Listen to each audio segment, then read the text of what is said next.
नमस्कार, the news आई में आपका स्वागत है। आज है 11 मई। तो आइए जानते हैं आज की मुख्य खबरों के बारे में। आज की खबरों में बहुत सारी इंटरेस्टिंग न्यूज निकल के आ रही है जो कि आप सभी भारतीयों के लिए जानना बहुत जरूरी है। आज की खबरों में हम जानेंगे, अगर आपकी नौकरी चली गई है तो इस योजना के अंतर्गत आपको सरकार 2 साल तक सैलरी देने वाली है।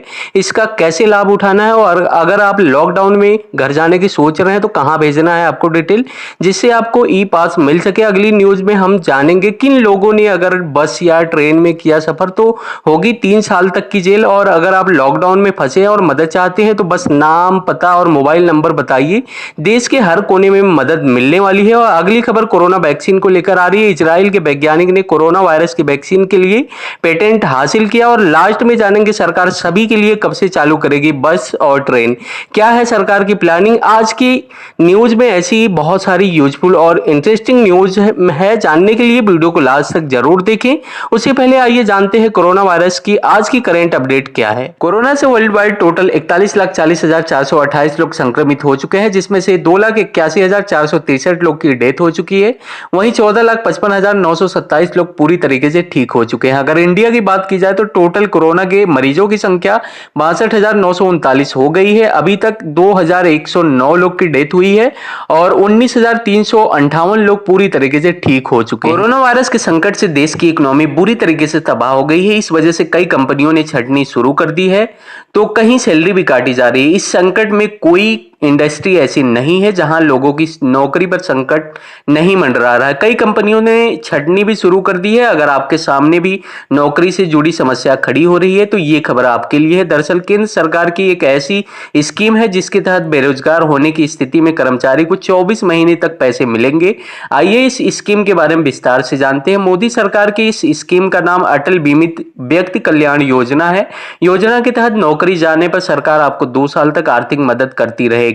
आर्थिक मदद हर महीने दी जाएगी। बेरोजगार व्यक्ति को ये लाभ उनके पिछले 90 दिनों की औसत आय के 25% के बराबर दिया जाएगा। इस स्कीम का लाभ संगठित क्षेत्र के वही कर्मचारी उठा सकते हैं जो ईएसआईसी से बीमित है, 2 साल से अधिक समय से नौकरी भी कर चुके हैं। इसके अलावा आधार और बैंक अकाउंट डेटाबेस से जुड़ा होना जरूरी है। अगर आप भी इस योजना का लाभ उठाना चाहते हैं तो आपको सबसे पहले ईएसआईसी की वेबसाइट पर जाकर अटल बीमित व्यक्ति कल्याण योजना के लिए रजिस्ट्रेशन कराना होगा। योजना के बारे में विस्तार से जानकारी के लिए eSIC.nic.in वेबसाइट पर जाकर देख सकते हैं। बता दें कि उन लोगों को स्कीम का फायदा नहीं मिलेगा जिन्हें गलत आचरण की वजह से कंपनी से निकाल दिया जाता है। इसके अलावा आपराधिक मुकदमा दर्ज होने या स्वेच्छा से रिटायरमेंट लेने वाले कर्मचारी भी इस योजना का लाभ नहीं ले सकेंगे। कोरोना वायरस से देश भर में जंग जारी है। वहीं हाल ही में चिकित्सकों, पैरामेडिकल स्टाफ, पुलिसकर्मियों आदि के साथ बदतमीजी के मद्देनजर प्रदेश सरकार ने एक कानून बनाया है जिसे कैबिनेट ने भी मंजूरी दे दी है। वहीं उत्तर प्रदेश के लोक स्वास्थ्य और महामारी रोग नियंत्रक अध्यादेश 2020 के बारे में जानकारी देते हुए नोएडा पुलिस कमिश्नर आलोक सिंह ने लोगों को हिदायत दी है। और कमिश्नर ने कहा है कि नए कानून के तहत स्वास्थ्य कर्मियों, पैरामेडिकल कर्मियों, स्वच्छता कर्मियों और पुलिस कर्मियों के साथ ही शासन द्वारा तैनात किसी भी कोरोना वॉरियर्स पर कोई हमला करता है या उससे बदसलूकी करता है तो उसे 6 माह से लेकर 7 साल तक की सजा का प्रावधान किया गया है। इतना ही नहीं, नए कानून में ऐसा करने वाले पर 50,000 रुपए से लेकर 5 लाख रुपए तक का आर्थिक दंड भी लगाया जाएगा। उन्होंने कहा कि अस्पताल में आइसोलेट या क्वारंटाइन किया गया कोई भी मरीज यदि भागता है तो उसके खिलाफ 1 से 3 वर्ष तक की सजा और 10,000 से लेकर 1 लाख रुपए तक का जुर्माना लगाया जाएगा।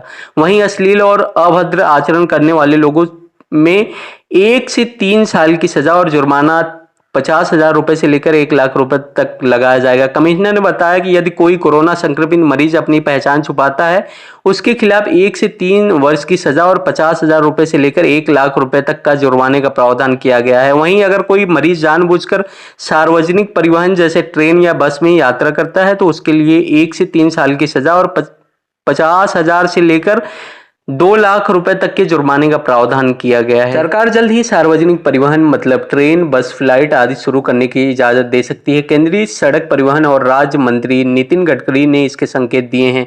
बस और car operator confederation of India के मेंबर्स की वीडियो कॉन्फ्रेंसिंग के जरिए संबोधित करते हुए गडकरी ने कहा कि परिवहन और राजमार्गों को खोलना जनता के बीच विश्वास पैदा करने के लिए एक लंबा रास्ता तय करेगा। गडकरी ने कहा कि सरकार जल्द ही कुछ गाइडलाइंस के तहत पब्लिक ट्रांसपोर्ट शुरू करने का प्रयास करेगी। एयरलाइंस, रेलवे और बस ट्रांसपोर्ट शुरू करने की आवश्यकता भी है। काफ़ी लोग इधर-उधर भटके हुए हैं। उन्होंने सार्वजनिक परिवहन के संचालन के दौरान सोशल डिस्टेंसिंग बनाए रखने और hand wash, sanitising, face mask जैसे सभी सुरक्षा उपकरणों को अपनाने का आगाह किया है। नितिन गडकरी ने कहा है कि सरकार की कोशिश होगी कि इंपोर्ट को कम किया जाए, 2-3 हफ्ते के लिए टोल बंद किया जाए।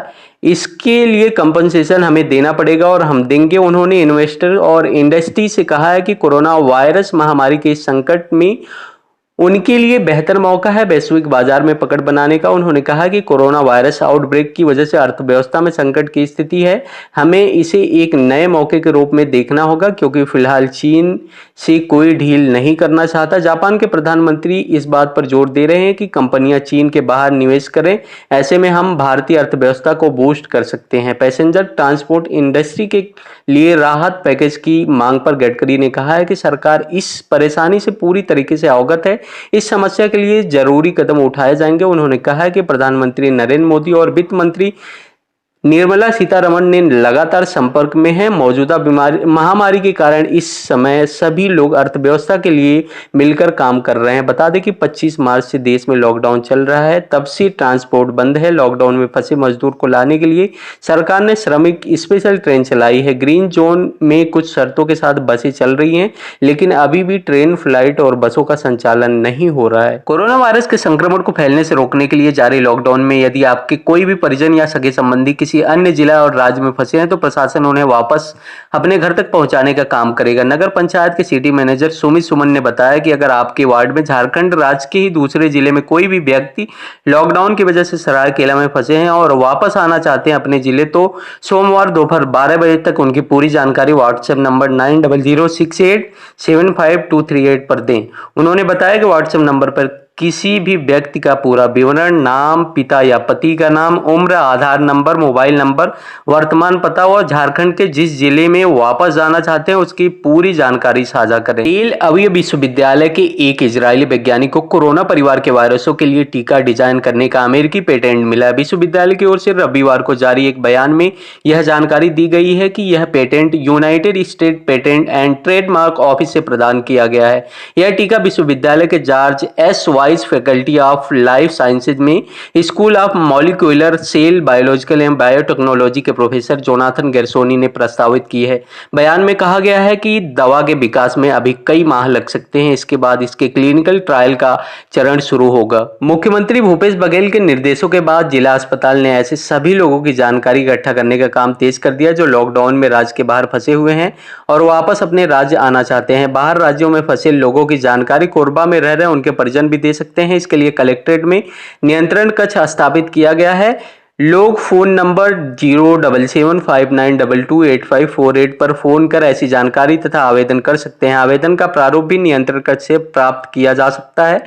कलेक्टर किरण कौशल ने सभी जिलावासियों से अपील की है कि लॉकडाउन के कारण छत्तीसगढ़ से बाहर के राज्यों में फंसे कोरबा के लोग यदि वापस अपने घर लौटना चाहते हैं तो उनकी पूरी जानकारी उपलब्ध करावें।